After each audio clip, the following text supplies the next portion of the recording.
After Patrick Henry had argued that the distinctions between the colonies were dissolving and that he was no longer a Virginian but an American, later on, about 2 o'clock that afternoon of September the 6th, a writer came in from Boston and reported this disturbing news that Boston was under siege, that British troops had taken fire on citizens and that people had been killed, that they had seized weapons, and that the night before the cannons had been fired all night against the city of Boston.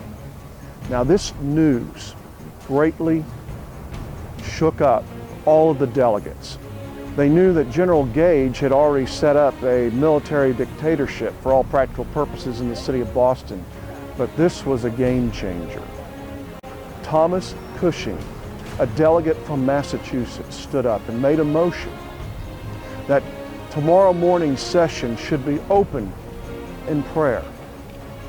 And this was a controversial motion because, if you remember, the colonies had different established denominations. For instance, Massachusetts had the Congressionalist the established church for that colony.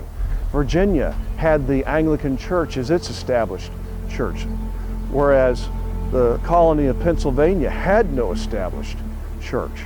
So some of the delegates from South Carolina stood up and said, well, we shouldn't have this motion. There are just too many different denominations represented here. Samuel Adams stood up, and remember that he was from the Puritan part, that he was accustomed to the Congregationalist worship. He stood up and said, I am no bigot. I will hear any prayer uttered by a man of piety in good faith. And the rest of the delegates heard that, and it broke through, again, another division of denominations.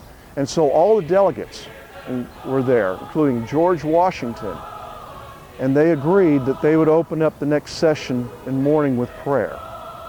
So an invitation went out to the pastor of Christ Church here in Philadelphia, which was the local large Anglican church.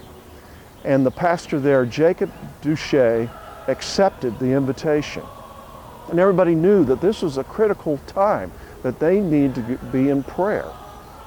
So the custom of the time was for clergymen to read their prayers. But what was remarkable was the next morning, and there is a very famous painting and engraving about the first Congressional prayer that shows all of the leaders, Patrick Henry, George Washington, John Samuel Adams, Roger Sherman, all in their knees, bowed down in prayer. Men like John Jay, who had become leaders in our country, signed the Declaration of Independence, signed later on the Constitution. They did not know where they were going, but at this point, hearing the news, they knew they had to turn to God in prayer. Reverend Duché read Psalm 35, which is known as David's prayer for help against unjust enemies. And that psalm started out saying, "Plead my case, O Lord, with them that strive against me. Fight against those who fight against me." And then he uttered an impromptu prayer that greatly moved all of the delegates there. John Adams, in his diary, stated that heaven ordained that Psalm 35 be read.